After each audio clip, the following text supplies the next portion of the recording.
3, 2, 1. Y'all are up.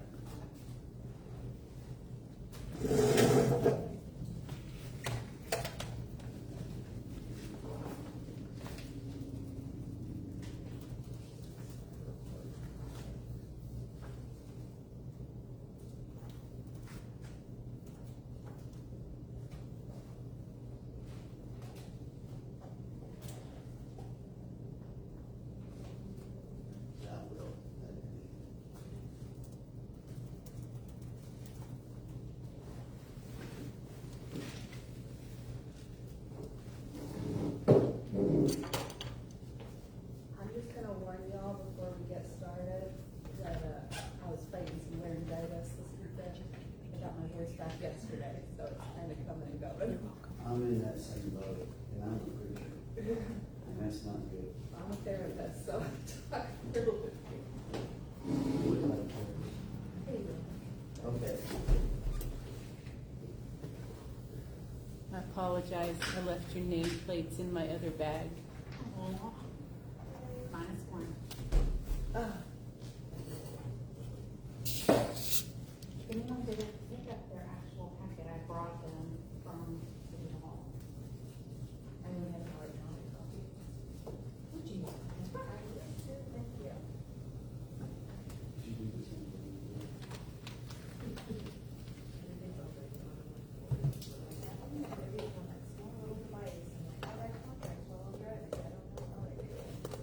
Okay, I'd like to call the meeting to order. The secretary, would you have a roll call, please?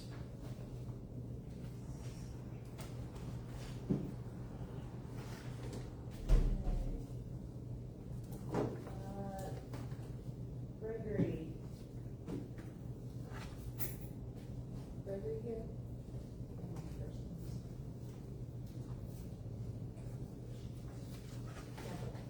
Debbie? Thank you. Chris is Okay, TJ? here. Antoinette? Sharon? Present. I'm present. Betty Williams here. We have a quorum. So this is Terry. Never met Terry. No, but she let me know on the phone that she wasn't able to get. Question really quickly. I don't know if I'm supposed to sit up here as the liaison or if I'm supposed to sit out there. You're fine. Okay. Just want to make sure. I think it would be better. We Close to it. want you to be a part. I think that's important. Let's have a break. Our Father in heaven, we're thankful for this blessed day that you've given us. And we thank you for the opportunity to serve here in the library. We pray that as an advisory board, we pray that we will benefit this library and to help her to become even better. And thank you so much for the opportunity to know how well this library has run in the past, and also we pray that we work in harmony not only with city council, but that we also work in harmony with the other boards. Thank you so much for caring for us. In Jesus' name we pray. Amen. Who would like to lead the pledge of allegiance in Texas? I'm not the best one for Texas because I'm where right here's fine. Right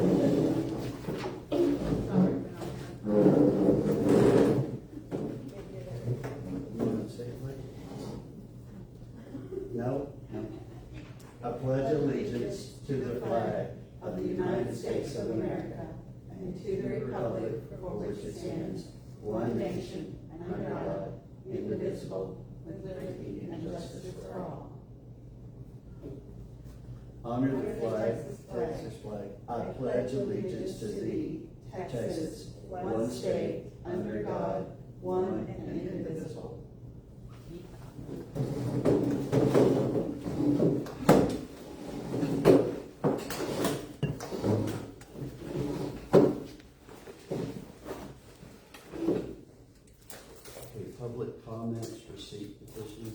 This time, anyone will be allowed to speak.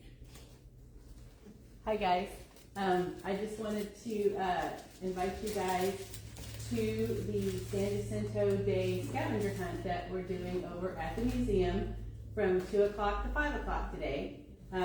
We've got this cute little passport. It goes through the battles from the Battle of Gonzales to our current flag, and there's going to be stations downtown that you can find. Big old legal size poster there, and you go through, find them, and they've got more information on them. You get them stamped, bring them back to the museum, and Rhonda's got some prizes for everybody who brings back a stamped passport. And what time is this? From 2 o'clock to 5 o'clock today, since today is San Jacinto Day. Figure even with the rain, we can't reschedule the state holiday, and you know the battle was won in a march. We can walk in the rain. But we're also handing out these little goodie bags of information, including Lake Whitney Library. Got the reading challenge in here, sample ballot, and tonight is the other thing. We're doing a candidate meet and greet here at the library at 6 o'clock. So we'll have tables set up, have some grassroots goulash off to the side for a rainy day, and the candidates will be able to start speaking. Did I say 6:15? 6:30. I have to look. I said at 6:15. Candidate speakers will start at 6:15. So they'll just, whoever's here will be able to talk to the camera and say whatever they want. And then you can take your sample ballot, go around and grill the candidates, take notes on it, and you can take your sample ballot into the polls with you. Yesterday was our first day of early voting. We had a whopping about 14 people show up to vote, and most of them were either electeds or candidates or spouses of both. So last year we only had 190 people vote in the city election. We have over 1,400 registered voters. So if you guys could help us get more people to the polls, it was a very close election last time. The mayor's race flipped by 2 provisional votes, so she won by 1. I only won by 3 votes. So in these local races, people's voices matter. But other than that, I think that's it for me. Thank you. Thank you. Unfortunately, I got 3 other meetings after this every day. So, okay, and anybody else have anything? We don't have any other community members here. So I think we're ready to look at the previous meeting notes. And you did a fantastic job on pulling that together. We thank you. Also, I'd like to thank you for pulling the agenda, having the notice for I to sign. Yes, you're welcome. I'll make sure that I have a reminder on my calendar every month for any of your scheduled meetings to make sure that there's a quorum of it. I appreciate it very much. So if you'd like to look over the past meeting notes, and I'll give you just a couple minutes to do that.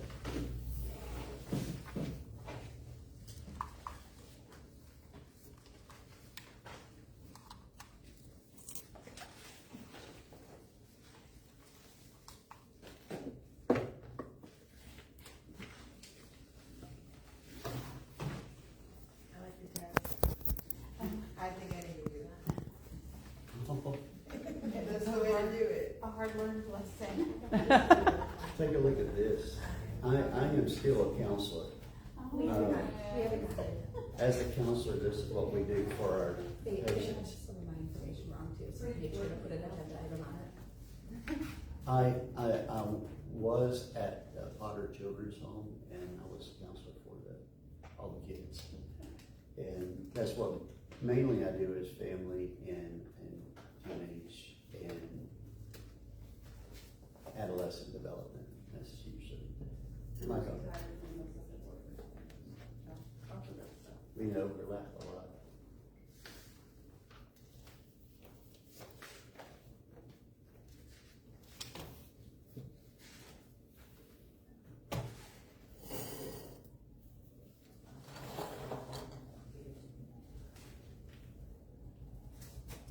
Does anybody see any corrections or want to add anything?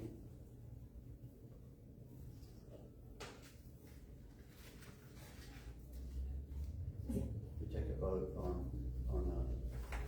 to approve these notes. May I have a motion? I'm to approve. Okay. All right, you wanna call the roll? Sorry, let me do it. Sorry. Wolfkill. I will get it eventually. All right, we get a vote. Gregory, Yes. Hicks, Yes. let's just say yes. Ratliff. Yes. Wolfkill. Yes. Williams. Yes.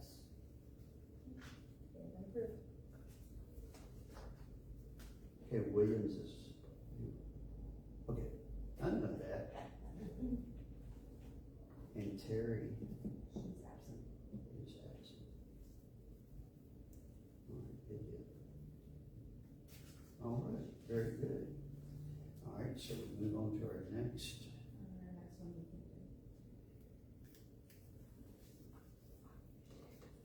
do. Okay, so we need to chair that. Today? The swearing in the final board member will chair that. We won't chair it for the next meeting, but we will chair it for the meeting after next, which would be, be June.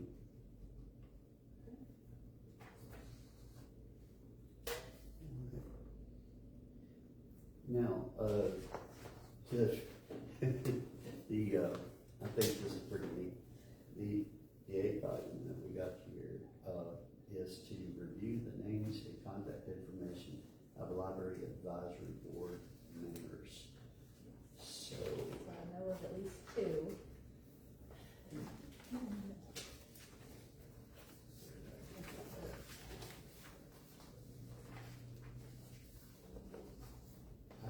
I will start with mine, my phone number, so Alyssa Jeter, my phone number is incorrect in the information that was given out. So when everybody's ready, I can, most of them should have it now, but just in case, my phone number is 518-487-0083. Yes, okay, yeah. Yeah, it's just wrong on the paper. Yeah, I stated that name, like, I don't say the name. Digital copy of that? Yes. So you can update that. Yeah.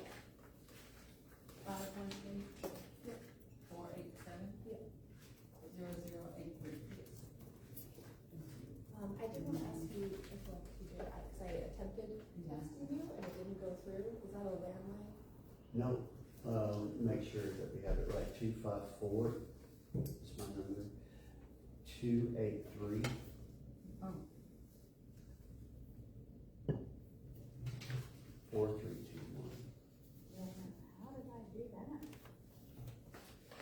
Is that number belong to anyone else, the one that's on the page? Is it on the email signature, first one? Is it the church number? Is that one Oh, that- what is, 231? that's the church phone Oh, number. okay, that's why. And then Deborah, I know you have a, Yes, my name is Debra. And I corrected that on my digital copy before, so you can just double check. And then, anything else on mine is correct. anybody else have any corrections to make?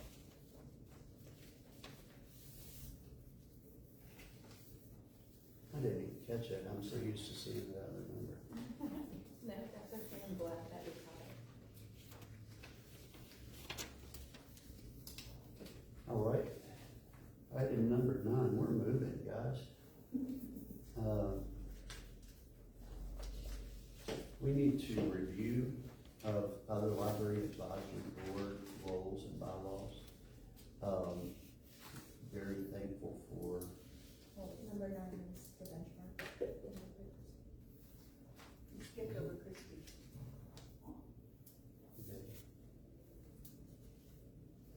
okay. I'm looking Sorry. The benchmarks, that you provided, already, I think you have that in your review, so. There is Yeah, a they're in our packet. All right, Would you like me to just review them? that would be great if you don't mind. You guys all just confirm that you have them in your packet, so it should be behind briefing sheet number 9.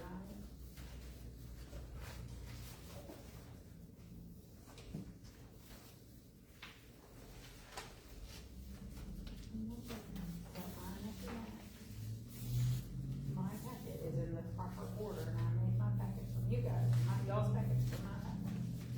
So do you have something that looks like this in your packet? Yes, is it number 9? Yeah, right. I just need to know if I made an error. So No, I'm I sorry. have myself privately later. I don't know how I have agenda 9 here, but then I have review of that, but it doesn't It matter. could be that you saved it before Alyssa made updates, because Oh. there was an update, Okay, and you were probably on that a couple of emails. I think I probably looked at it and said, I think I've got this. It's okay. But we're good. So here's the.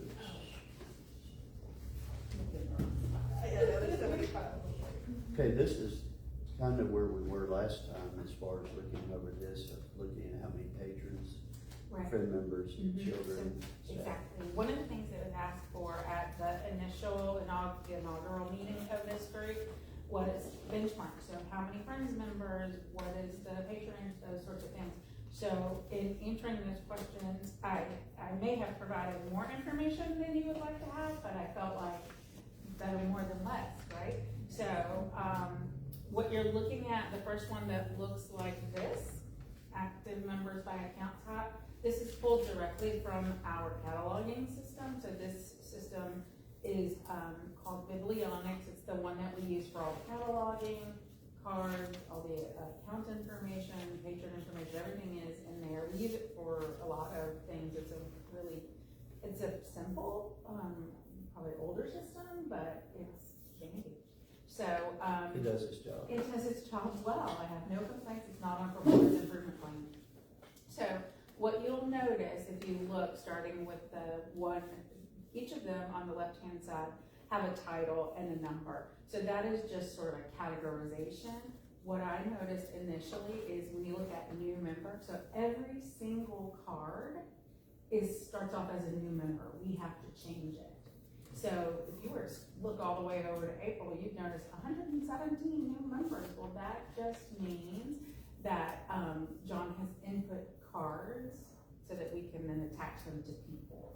So any card will have a barcode on it. It will say new member. And then when people come, you come in, you give me your information, I attach it to you, and then I change it to patron or friends or whatever the appropriate category is for you.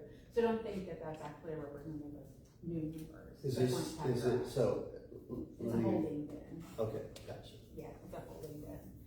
Tell me about 87. I'm very interested in that. On new member, Uh-huh, same thing. same thing. It's a holding bin.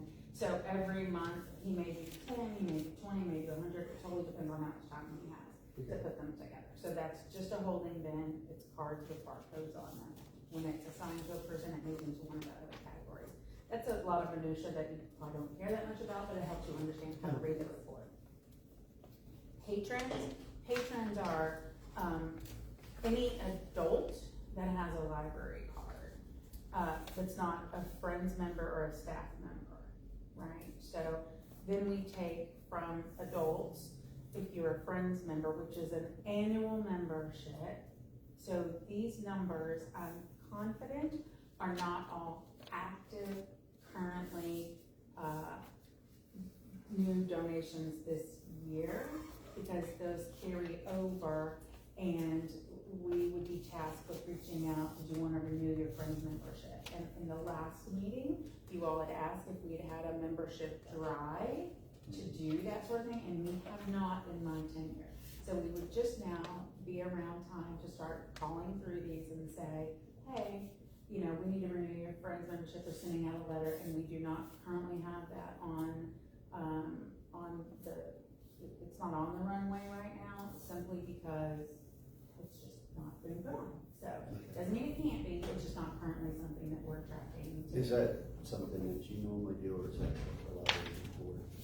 No, that would be a staff task. Okay. So, I think there would be a lot, the activity would be a staff task. I think there would be a good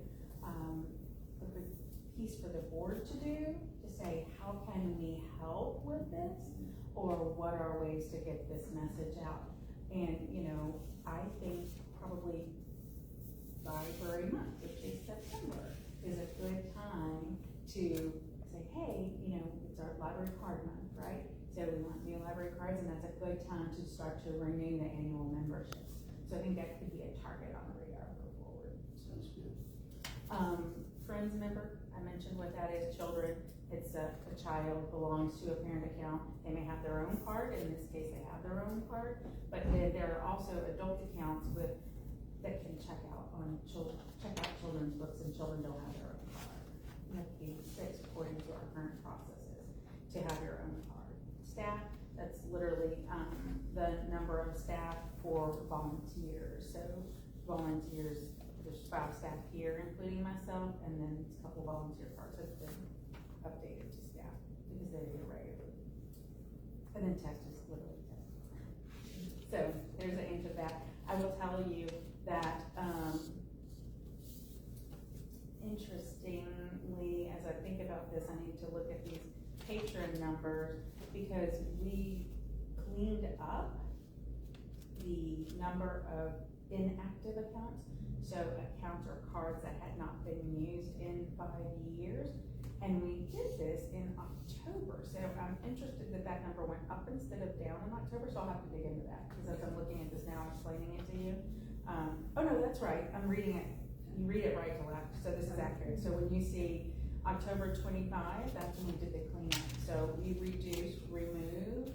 So November, we have the accurate number, exactly.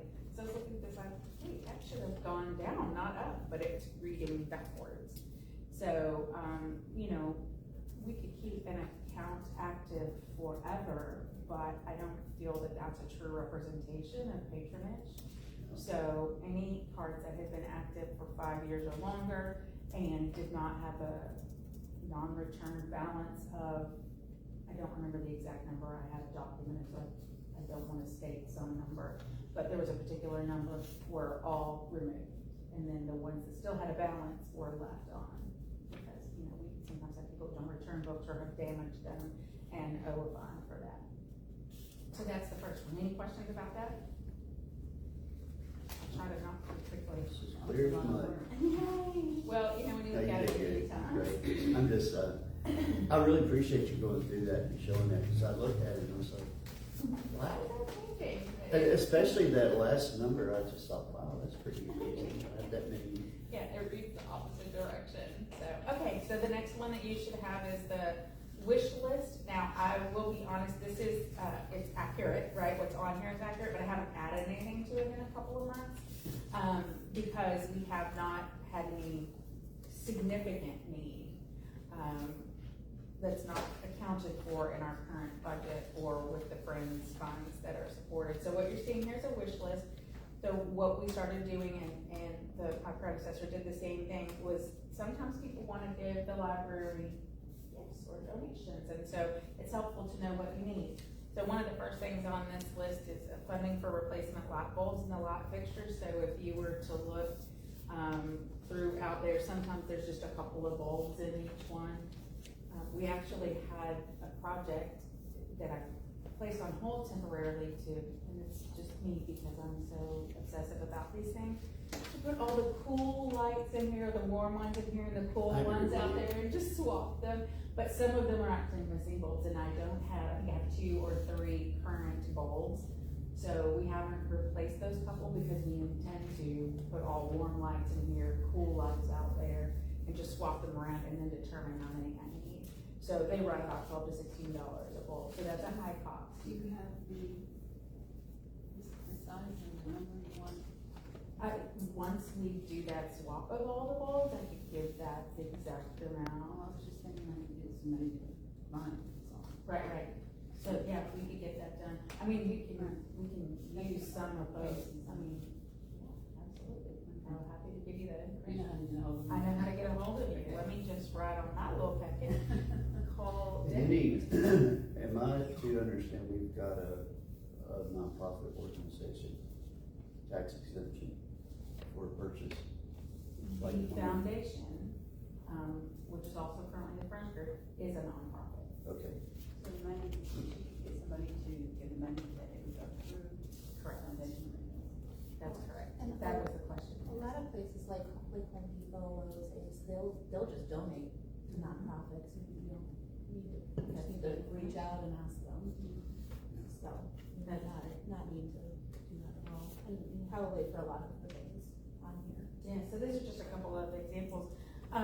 The receiving the toilets in the ADA rooms, this is not something that is an urgent thing, but it's something that is, you know, a growing concern, right? So they just wiggle a little, there's nothing wrong, there's no leak, it's just, this wiggles a little, it needs to be. we had 3 toilet seats yesterday, for some reason I'll break.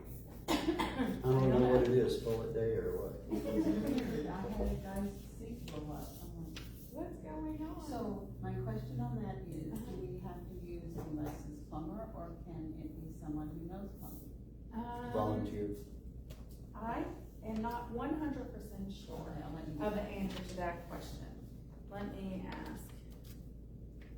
Would that be for the I foundation? wanna say, because this is a privately owned building that's just managed by the city, first of all, any volunteer of any kind is always welcome. There are in certain instances a background check required, but we're always happy to have volunteer help. So I would think if there's someone that knows how to repair something, a handyman, may not have to be a licensed plumber. I don't know why you would have to have a licensed plumber to reseat a toilet, you're not doing anything, but I can't, don't get me the line. New LED sign, that's just something that's always been there.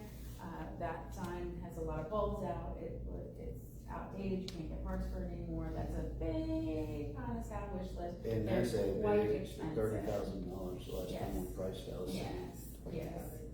Obviously, I had some conversation with Bruce about the sign at the church where you currently are. So he had shared that with me as well. Anyway, a couple of different things on here. The funding for the lighting and fans, that's just a wish list, we'd love to have that. The foundation has had some conversation about being willing to do that as well. We just have not taken that next step to do it.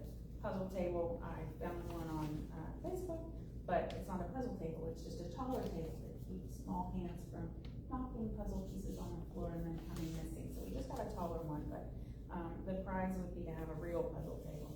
And then there are water lines out in the sprinklers or the easements that they're damaged and no longer work, so we really just need those capped off, and that would probably be a license plumber issue or a landscaper issue. So just talk about those things. That was what is on that list. Any questions about that? Obviously, we can add to it, take away from it. That is just things that the staff has put together that we know are things we'd like to take care of. Those things, okay, so what we've gained from this is just kind of figuring out how many bulbs we need. And what, if they're warm or bright. Then on the toilets, we're gonna check in to see if we can use a volunteer for that, or if we have to have a plumber. Right, again, none of those things are urgent, they're Yeah. just tracking, we're tracking them, so, But the sooner you take care of maintenance, the sooner you don't have a maintenance problem. Well, that's to kind of, that's the way I work is, if it is something that needs to be looked at, it's better to go ahead and plan for that. yeah. I don't think that will be very costly because the seats aren't very much. No, Especially if we have someone who, It's the bottom, the base. Easy to put brand on. So. yeah, that's what I was talking Yeah. about. And that's usually not much. How many are they? There's two. Just two. So, So that's pretty simple. there's funds for those kinds of things, I think, except the bulbs. That's really the expensive, and the other, like big item wish list, so. This is not really an ask for you guys to solve, just to let you know what we're tracking. Okay. All right, Not next. that I'm not willing to take that. Does the garden club maintains The front of our lawn. but they have anything to do with the if we put the irrigation No, ma'am. system or anything in the library? Yes, ma'am. So, the question was, does the garden club maintain that front flower bed? And this is the flower bed just directly in front of the doors, and the answer is yes. But, they don't maintain the watering system there. That was part of the building of the building. So I wanna understand on that, you were talking about capping off, if I'm not mistaken. Yes, to where it doesn't come on, it doesn't just pour water out, so it is no longer usable or necessary, so we just want to cap it off, as Okay. opposed to thousands of dollars in repair. Okay. So we will not be replacing the sprinklers. It's not the intent now. Okay. But of course, if that is good, that would be ideal. Yeah, Patio table, and the board is funding for lighting fans and pavilion. How is that being used? The pavilion, it's new, so, it was just completed in July, end of June of last year. And so it gets used a whole lot in the summer, and we have, our homeschool groups are meeting out there. They meet out there when the weather is nice and they don't have field trips. We have people who work from home that go out there and work outside because if there's a way to connect to the Wi-Fi. We'll have families sometimes, just have lunch. I've always dreamed of doing a movie out there. So, that's one of the things, just usually an evening thing. Right, have a tea party out there for the ladies. Yes, we recently had someone request to use the room, and we should use that pavilion on Friday. So it was a wonderful asset, and the fencing as well, because when families do have their children out there, now there's a safety measure, so. that's great. Where's that? Just the backyard, Oh, where we had summer reading. Yeah, where we had that little Wi-Fi. Mhm. Hospital. Right, exactly. I dropped off a book on the day you were closed, and Uh-huh. this woman sitting out there, working from home, but using your. The Wi-Fi. Public libraries are a wonderful thing. Do you have, access to, or could he get access to the nonprofit form to show, like, what you use for grants, right? I think for. Right, yeah. I'm not sure. Cause we would be glad if, Like a donation. yeah, like I'm okay with going, I've done that before, I'm gonna be going I'm over sure. and ask for it, I'm but sure. they would ask me. I'm sure that wouldn't be a problem at all. That would be great. So moving on to the I really next one. appreciate you bringing that up as far as Home Depot. Good to know. Walmart is another one that has been good. There's certain things that they can't do, obviously, but Yeah, they're. usually building materials and stuff, like they're more than happy to. So then, sorry, are you ready for me to Yep. move to the next one? Okay, the next document that you see are the exact same numbers that are provided every month in the city council meeting. This is just the running totals as opposed to 1 month at a time. So I just pulled the spreadsheet where I track the running totals. This shows you from October of 2025, so it's this city's fiscal year numbers. New library cards, total individuals, visitors using computers, you can see all of the results there. There will be a couple things I do wanna call your attention to so that you're aware of the difference, is, things that say, well, Friends, I should not have put that there. Scratch out Friends, those are both actually city late fines. And total fines, in total, that could be damaged books, so those two bottom line items are both city. Total fines, the late fines are the individuals, like the first one for October is $44 and change, so on and so forth. That number is included in that bottom number, the $367.15. So that bottom number is any fines or fees collected for, collection, and that falls under the city's fee schedule. So any book, regardless of how it gets into the library, whether it was a donation, a friend's purchase, a city purchase, those fines and fees fall under the city's fee schedule. And so those funds then go to the city. That's part of the current existing agreement, between the foundation and the city, that those come to the city. And then as do all the common grant services, which is also funded by the city and the city budget. So those are just, numbers that come in. So that doesn't necessarily stay with the library. Though, none of those, no, they do, because the library is budgeted by the city. Right. So that is the only revenue, it's not even revenue, because the copier, we can't charge more than So it's our not, cost. it's not like a general city fund, it's still the library. The library portion but yeah, so that's the revenue that comes from the library to help, offset what is budgeted for the library. And just off the top of my head, I believe our budget this year for the library is about $155,000, give or take. So that's that paper. And then, the next one that you'd also ask for in conjunction with the funding, you wanted to understand the budgeting. So what you have here is a detailed expenditure year analysis. This is just the library's general fund, or not general fund, general ledger. So it tells you what's budgeted for salaries, what's been spent so far. This was as of 4/13. A couple of things that I'll draw to your attention on this. When you see, revenue, is it on this one? No, this one doesn't include revenue. So at the time of pulling this, the library's revenue, numbers hadn't been entered, they're entered now. But that's not on here. You'll also see the Talker grant. That was a grant for me to go to the Texas Library Association, and then the Texas New Mexico Power grant. So you see negative numbers on those because the revenue is not included on this copy, if that makes sense. So that's just where things are budgeted. These are just the things the city pays for. The foundation / friends group also provides some prepaid cards for the library staff to use for things like the purchase of movies that we show on Fridays. The license for this particular year came out of last year's budget from the city, but the individual movies themselves also have to be purchased. So the Friends Foundation are providing those in the form of a prepaid card so that I can purchase those. Different little things, there's some funding that How comes many from people there. usually come to the movie? It's ramping up. Last week we had 15, so, and it was little families here, so it's ramping up, still relatively new. We started in the middle of September.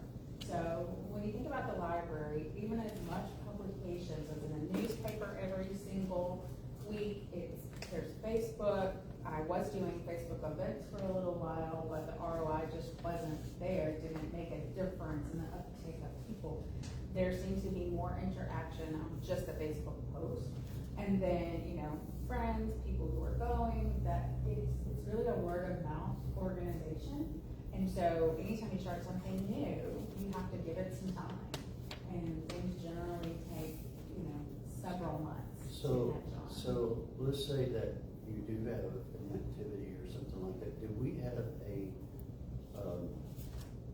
something, what's to come that month and email out to the patrons or?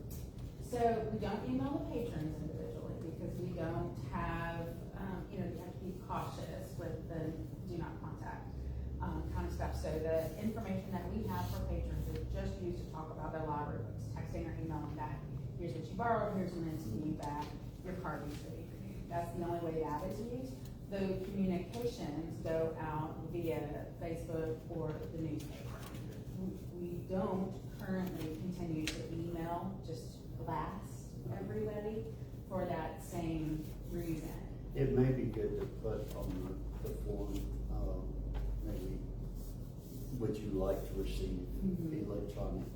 Yeah, there is a component for that can be done.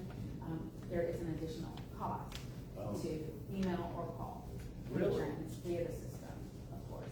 Every module has a cost, right? So Is there any app? there's not a library app for it. But don't you always post the newsletter on the city website? No, I posted on the library, the calendar on the library website. Yeah, the library has its own website, the city has its own website, fire department has their own, or not website, but individual websites, and then also individual Facebook pages. So in some respects, we could grab it off and talk. Oh, of course, yes. Share.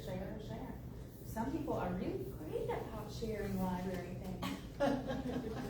We have like a monthly calendar, print it off.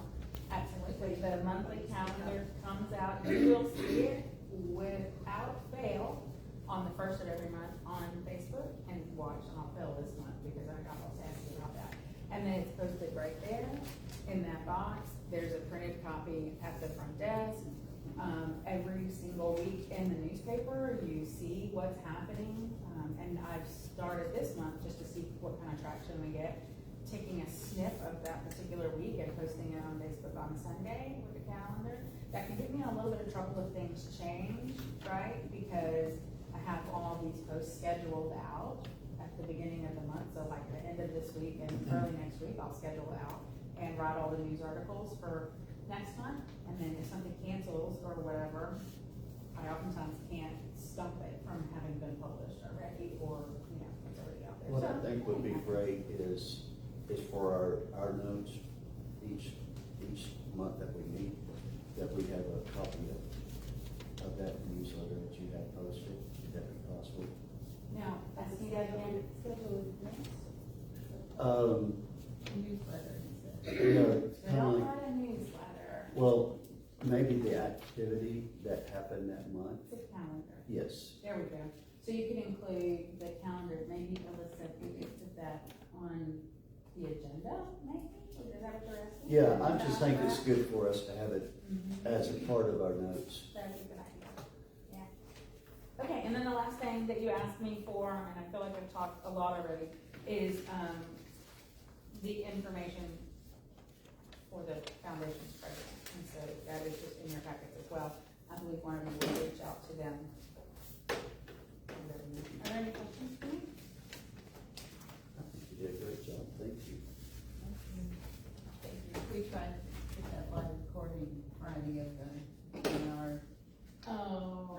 donating 20 books for Uh-huh. the American Revolution. Uh-huh. Which one did they do? It didn't go through apparently. Oh, the story, those, when you do Facebook Lives, they only stay on for 30 days, thank you. And mine was just Friday, I don't think she was able to load it, she kept saying it's, did you see it? The presentation? She tried, yeah, she was trying to Upload it it. was here at the library. Yeah, I don't know who recorded that. I think I'm talking about the live that I did before you guys got there, but you're talking about something else, so I'm sorry, I don't, You're a DAR? Yeah. Good deal. It was a lovely day. I presented 20 here and they presented them over at Hillbrook. Excellent. All right. yes, before I yield the floor, I just want to, I shared with TJ when I first got here, that, you know, I'm the liaison to you guys, right? So I wanted to be able to share that information that you've asked me for and go over, answer any questions that you have. But, my time with you all, I have to limit to an hour today, and I think you have an hour and a half scheduled, but it looks like everything else on your list is really about the bylaws and kind of putting all those things together, so. I'm happy to stay through the next little piece in case you have any questions for me. Think we're ready. It's only applied for the summer reading program once a year, is that right? No, every different grant has different, rules around it. I think what you might be referencing is that in our city's budget for this year, summer reading was not included, it was removed. Was there a reason why it was removed? Yes, it was removed to, lower the overall budget of the city for both the library. Individual departments released certain, funds where they could, and that was one of the things that we could ask the foundation/friends group to source for us, and they have. So, Okay. source and fund. So those were funds that were available elsewhere that we were able to take advantage of, as opposed to using the citizens' taxpayer money for that particular. That's great. I thought from the last meeting for some reason that was totally gone for this summer, so. Oh, absolutely not. Summer reading is planned, and, if I spend enough time at my desk over the next couple of days, you'll see the events on Facebook. Yeah, you're kind of split, aren't you?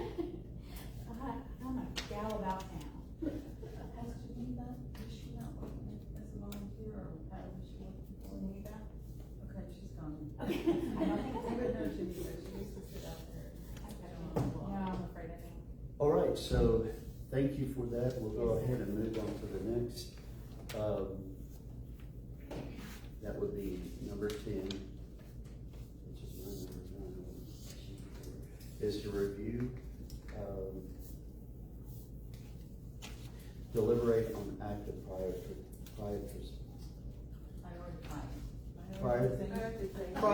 prioritize goals, prioritization, there we go, goals. You would think, my being a public speaker, I could do better than that, but. We're good.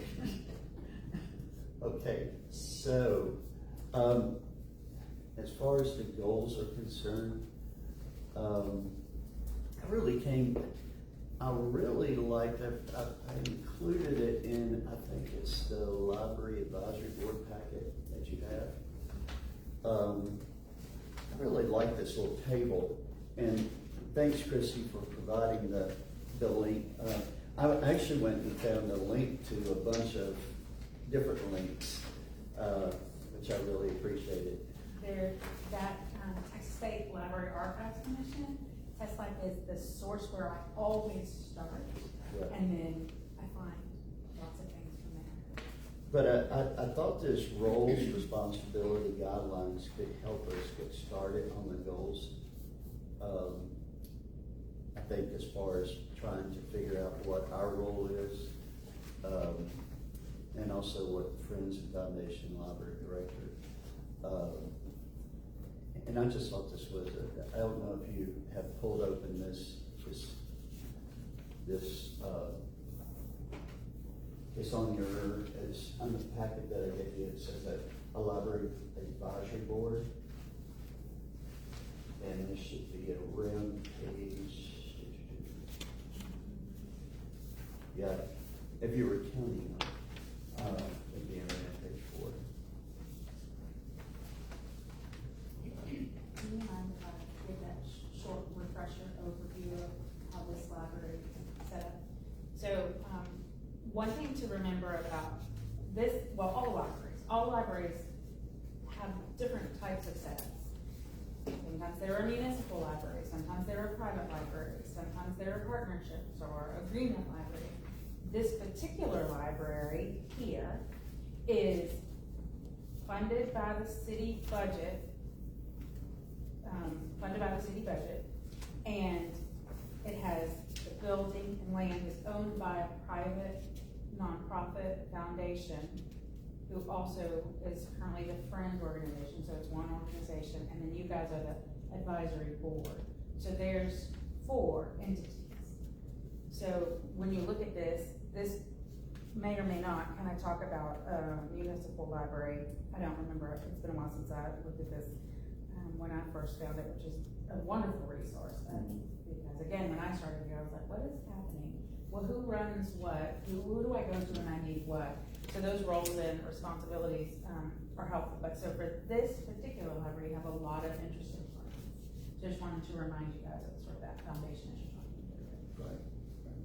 So I think as we look at the advisory board, did you see anything on the advisory board that would not be applicable to us? I guess, Amy. Yes. So I think the advisory board does not, in this instance, adopt the policies. You would partner, but this is just the page I happen to be looking at. So it says under policy advisory board, identify and adopt written policies. This organization, the way this is set up, could recommend policies or updates to policies to the city council, and the way it's set up today, the city council would do those policies. And that is really, I'll put a pin in that as well.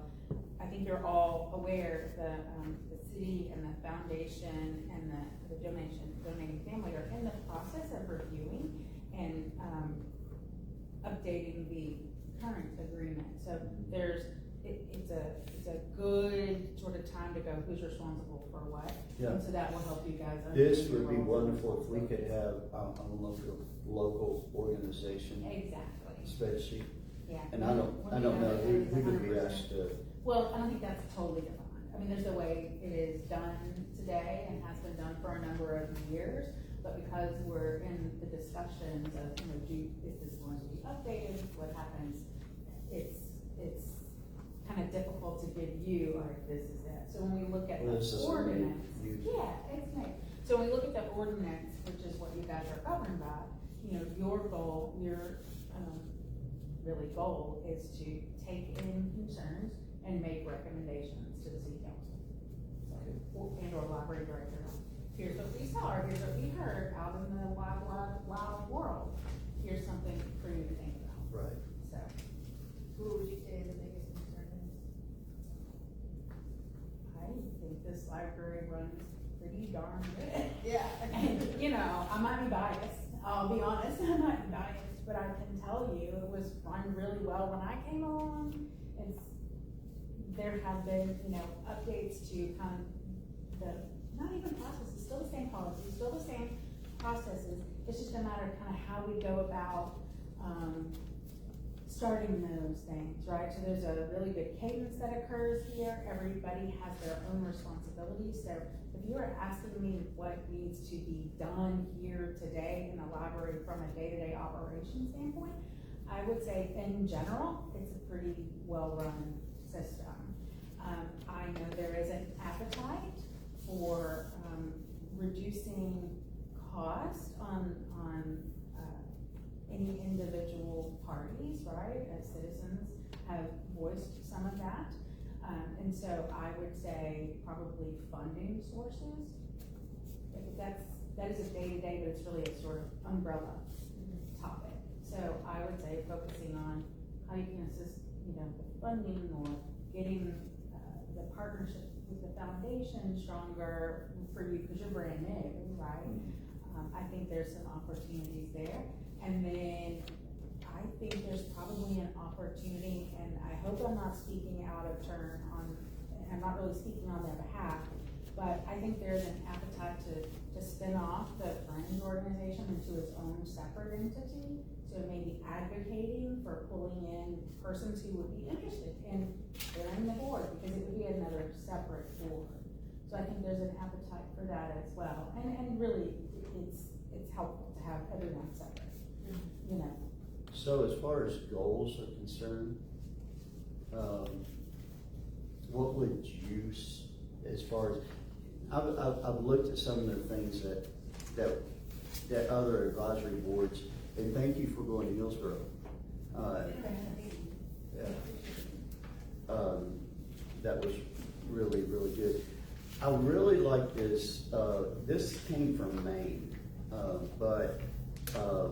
and we've got Texas also, but the reason why I gave you one from Maine is because I thought it's so easy to go to our Texas and see that everybody would be able to do that pretty easy.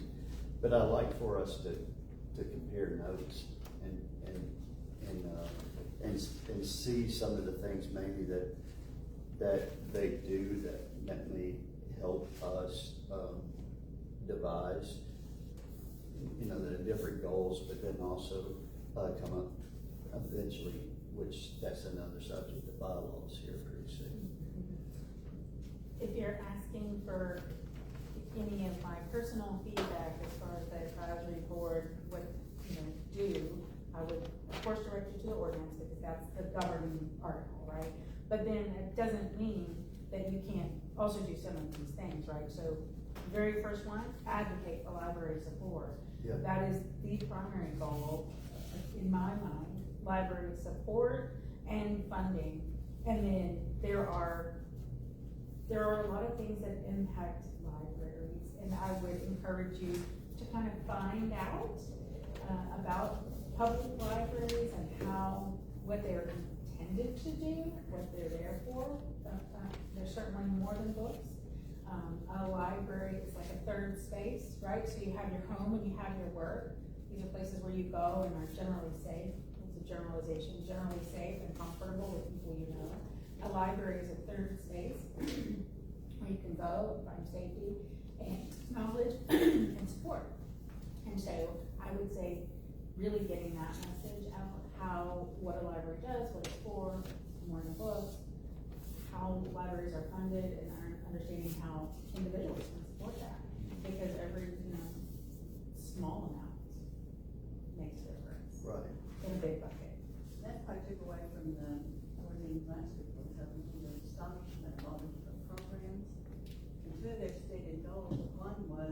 simply to get more people into the library. Yes. It's not ever the capacity, with all those various programs. And the other was to get the library staff and, board members more involved with the community. I like They that. advocating for those programs.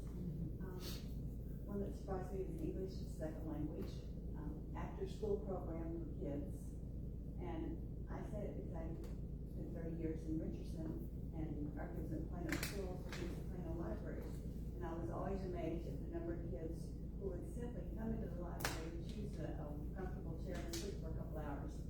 Because they too old to have babysitters, but not really old enough to be safe at home. They provided that safe place.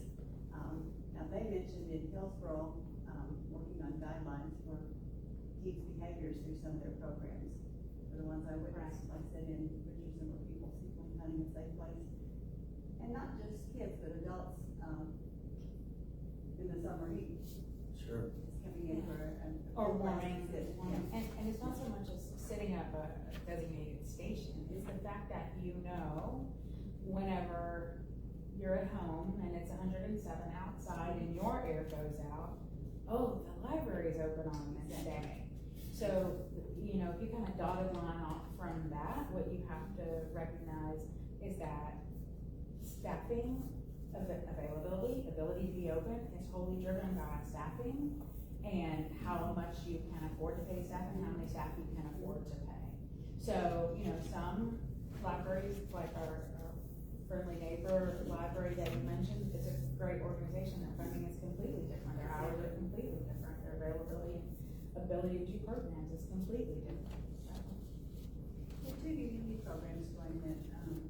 One was, as you know, back in the library, there's some shelves there and they have it set up to, so people can donate and or pick up personal hygiene items. Really? Because we don't give it that, food bank, I guess that caught my eye, because we have people come in and ask for it.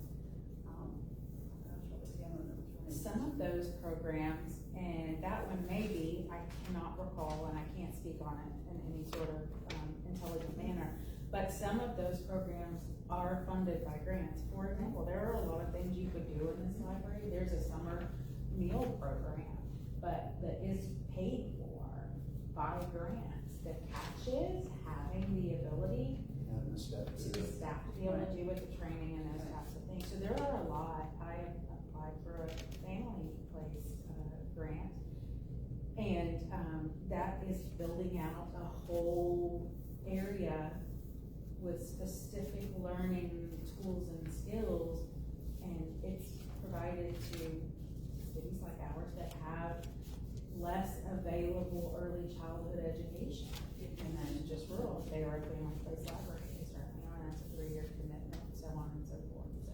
You know what I loved growing up, going to the library, because it was, especially during the summer, they would have, where a librarian would have a time and they sat with the little kids especially, and had library hour.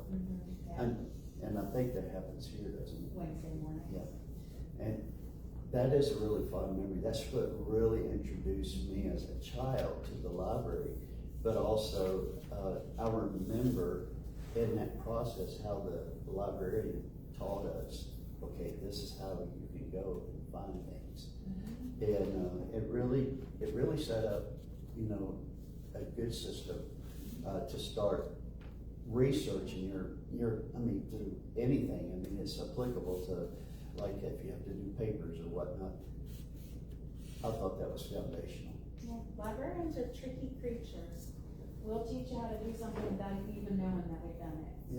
Yeah, but I remember that as a resource. It was really good. So really fun memory there. The pressure on you, I'm sorry. much of the pressure on you as librarians are being pulled out of public schools, that need for the kid who normally doesn't connect to school and doesn't read. You have to find out, maybe they like sci-fi or something that's not usually presented in the classroom. Pull them in. Connections. Why I'm so fond of the summer reading program is because I brought my granddaughter way back when the library was downtown. And,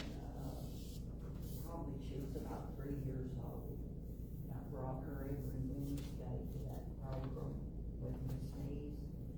And I think that's one reason why she's so advanced right now. She's 23 now, she's already got her bachelor's, she's working on her master's degree. And I think that bringing her here to that contributed to her wanting to learn and wanting to read. And It's early development, and, you know, whenever we involve kids that especially are under 6, it's really important to get them, in that ecosystem, I guess is probably a good way to say it, where they know that that resource is there, but then you're training them, but it's early development, I think, and especially in reading.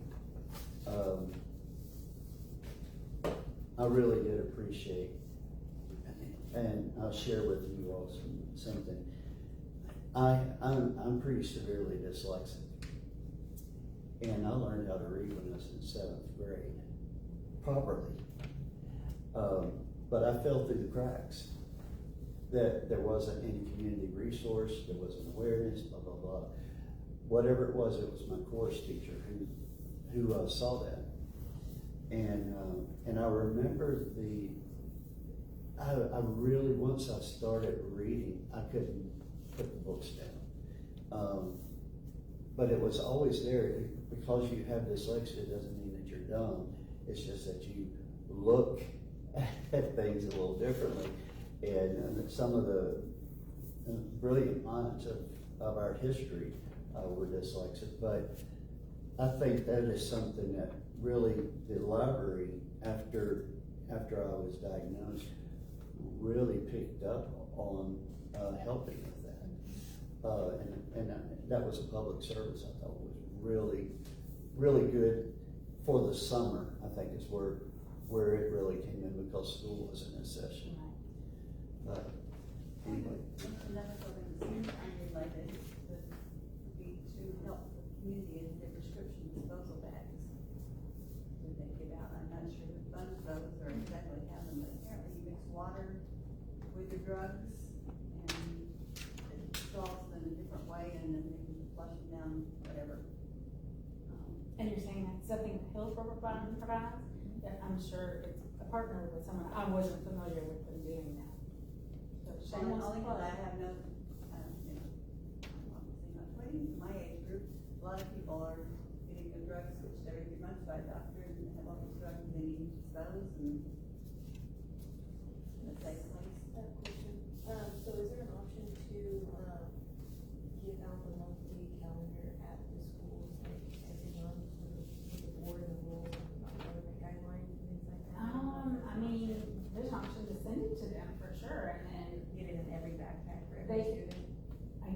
we can get it to them, and then whatever guidelines that they have to be able to disseminate it, not 100% sure, but we can certainly get it to the schools.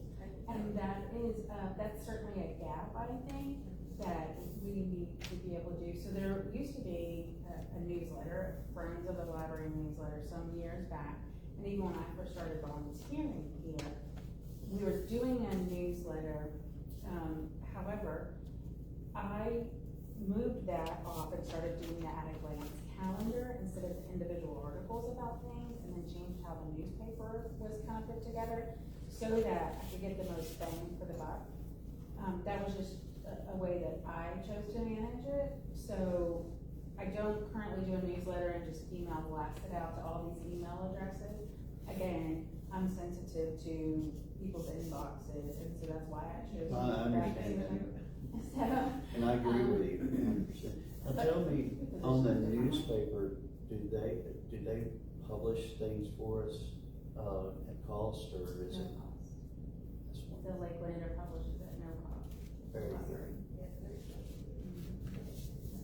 So at the end of what you were discussing about the advisory boards advocate for libraries, support funding, all that, you did say, is there a possibility that we can help with the safety issues, like, you know, start to work in conjunction, maybe, or with some places have, ship policies or different things. Or we have what do we have for the city, what's it called? I think maybe I was talking about a third place as a safe space, just in general. Okay. I wasn't suggesting there was a safety issue. Well, it's just it's when you're most vulnerable. And I run Sure. into it twice at Hillsborough. We just ran into a Friday, a man who had been up in the upper story in the dark, in the shadows, on his phone. The whole time we're there, at the end, he comes down and we just finished. Oh. And we're all going to our car, and he wants cookies and punch, and we're like, it's already loaded in the car. He followed one of the ladies out to the back of the car. One I was with was a former Army veteran, and she refused to leave. She said, there's something off about him. And it was, and then the librarian came out and said he was keeping an eye, so. Yeah. It's just weird, and I also know a lady who's been conned over there, and the money's been stolen and stuff, so I'm just like, I didn't think about it before, about our library Right. being vulnerable, but if we need to connect with other people. I can tell you at church where we Yeah, that's are, what I mean, the we've church got is- one person that They've is all- kind of flagged for us right now. I will say, in general, so you have to kind of come up to this point, right, and look down and understand that a library is a public space and absolutely everyone is welcome, right? That doesn't, they're welcome regardless of how anyone looks, feels, Yes. believes, everyone is welcome. What you do occasionally run into, and there have been very dangerous things, fatal things that have happened in large public libraries, can happen in any public space. But a library is a unique entity, right? And that everyone and anyone can walk in the door at any time and be welcomed there. So you frequently will run into, I don't know about frequently, sometimes we'll run into folks that you might not run into in other places. Now, there were some spaces in the back of this building when I first came here that I was concerned about and asked for help with, and we made it less inviting to hiding and sleeping overnight, those types of things. So we cleaned up some of the underbrush we took out of the building that needed to be removed. So those types of things do happen. And So are there safety cameras installed here? inside and outside, and that was funded by the city. That's great. And there's all kinds of, every different place or municipality or city or group of persons all have their different views on those types of things. So, for that instance, the city took to the council, there's a recommendation to add them, that was voted on, they were added here, so. But whenever you have, like a child predator, would they be welcome to come to the library? As a citizen, whenever they're not prohibited by law, Yeah, I think they're not allowed to be around kids with, so. but I'm not aware of it. A lot of that is simply residential. You They're not, a lot of that is that they're not allowed to live within certain amounts, or that they have to be noticed that they are living there. But it's like, you can't stop them from going to the library, to the grocery store, to the automotive shop, to the gas station. So, right. So they might be registered, so you can look up and see where they live, but they're not generally prohibited from being out and about in public. Plus, they don't work any characters, so they really don't just look at their name, if they had a library card. They looked up And the that's an system. invasion. And not that I can't take your private information and go for you on the internet. Yeah. So now, I would say, for a second, that I would say, when we have persons who are volunteering for story time, for example, those persons are subject to a background check. Yeah. So that sort of thing is, That's where I was coming from yeah. is it's not that I would want to restrict anybody, that's not what I was trying to say. But my thought process was when we have children on, especially when we have an organized activity for children. For instance, we used to have the would come to the library and tutor, so that adults really could get their tutoring. Some of those were, that's what their violations were, so you have to. You'll quite frequently find persons who have a criminal history using a public space. And we want that, right? We want you to be able to come to a public space and use the computer and apply for a job or learn more, improve your personal skills, whatever it is. So, So let's get back here, because we are quickly running out of time for the, I'm thinking I'm gonna step away. well, how do we need to leave this room when we leave? This room, this way, at this moment is fine. So, I know I'll go off topic for just a moment to answer your question. So, in general, any entity using the room is responsible for setting up and taking down. We almost always have these 2 tables with some chairs out. You know, more chairs are there, more tables are there, so. Good. And this is a public meeting, but given that it was the middle of the day, I advised the staff that if we needed the chairs while we were in the meeting, if we had people, we'd put them out. So I didn't want them to put the chairs out unnecessarily. Thank you for everything you provided for us. Absolutely. We appreciate you. I can answer any questions. Do you have, I don't need to be really mean. I'll But do you bring it have up the when we're talking decisions? about Yes, goals. 13. I just wanted to know what happens with your planning for the meetings going She needs to know. You don't have to tell me right now. I can follow up with Alyssa later. You need what now? When you decide your regular meeting cadence. Didn't we decide, last time it was gonna be, what, the second, was it the third Tuesday? We need that time. We did not decide? Okay. We'll get there. We need to get there. Absolutely. And then I'll just follow up with Alyssa with that now. All right. I say Chrissy, not today, but at some point, I'm probably not the only one hearing about all the other things that go on at the library, such as the new passes and the parking and the those programs that we get from California community, and not be aware of myself. So, Absolutely. I'll tell you guys, the best resource for you is the library's website. Everything is on the library's website. So that is your absolute best resource. So, but we can certainly, we could have a, hey, what's in it for, you conversation. well, So, that's you guys sending in a written form, then that's what would make you do the form sometimes when we're meeting two public. Like a flyer, something you can hand out. Okay. Thank you so much. I'm so available to you. You need that, in my role here is, not on the board, I'm your liaison, you come to me when you need me, and I attend the meetings. Sorry, just in the middle of the day, I can only, for an hour. All right. Well, we thank you for all your time. I'll bring you guys a calendar. Good. Okay, so goals. Obviously, I think as we look at it, would you say that advocate for library support, including seeking support for annual operations? I don't know about capital funding, but I would say raising funds. Help raising funds for the library. Do you think that would be a worthy goal? Probably membership, advocate for membership and raising. Yes. Right. And, it's one of the things that I start here is advocate for support for the library, local, state, regional, and national initiatives. You know, what's really amazing whenever I look at the Texas is all the different things that are available statewide,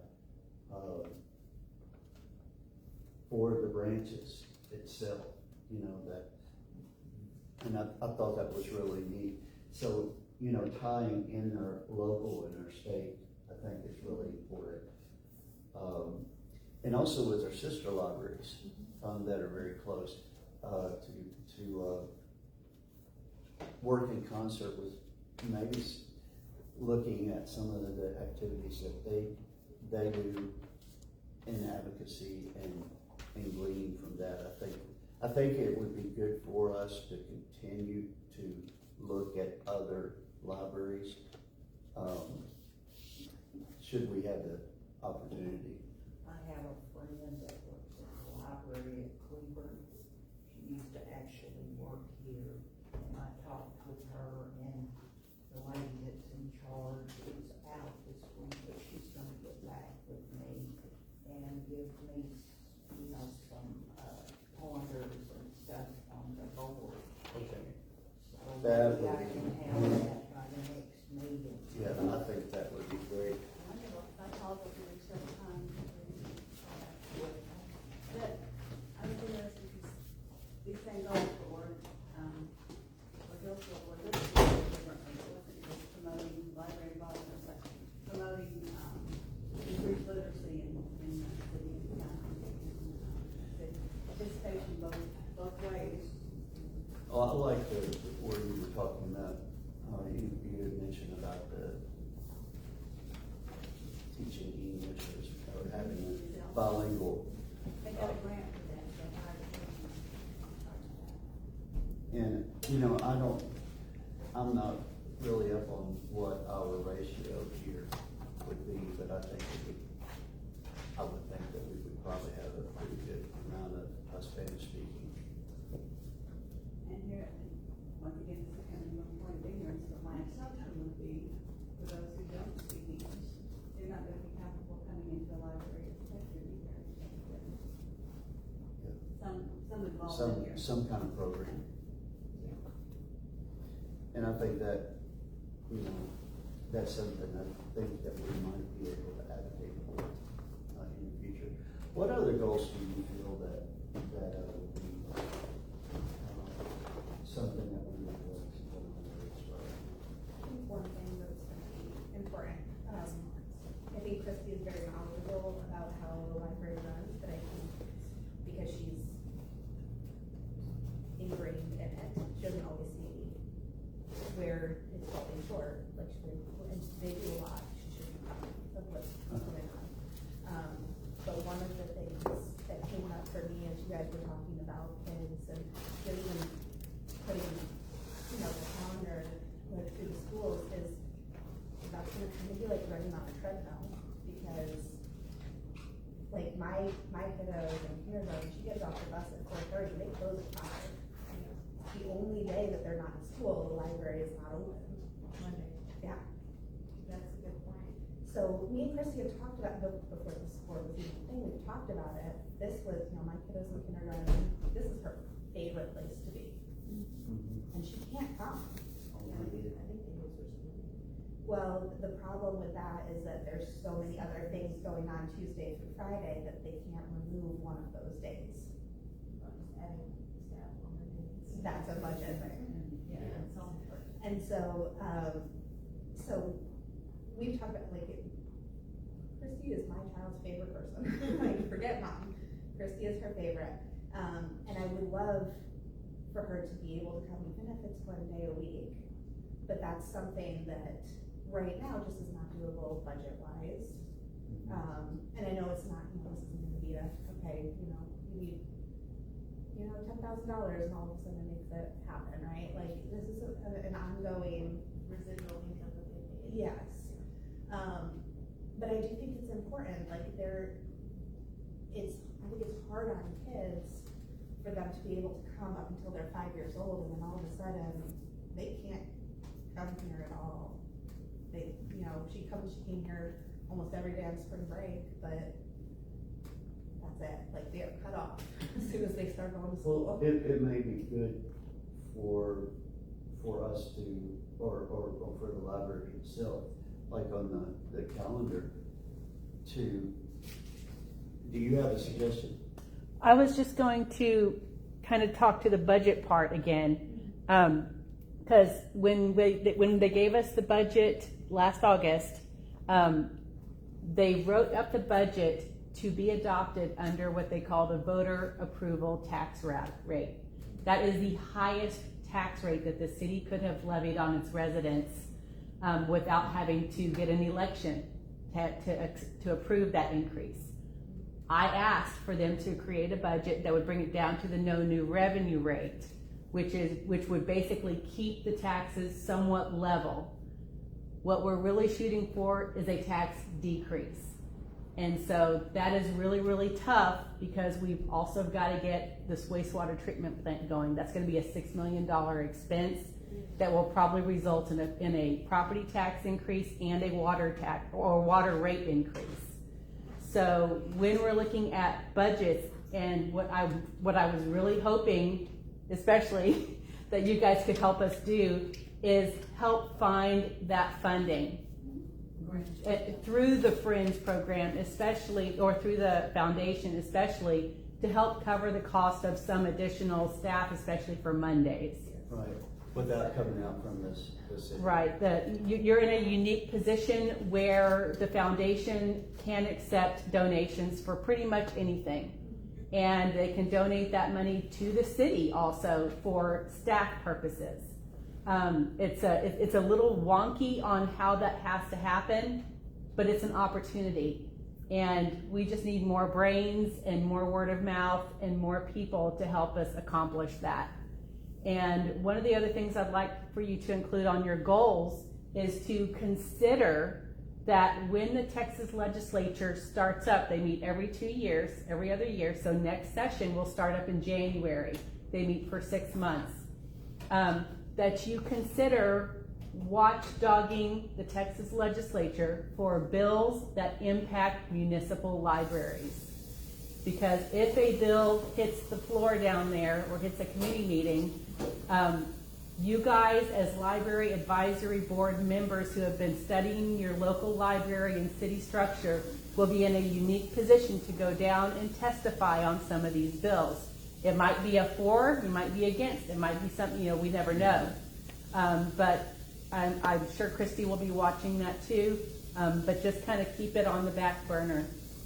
I have to go because I have to go do this San Jacinto thing, so I'm not going to be able to catch the last of your meeting.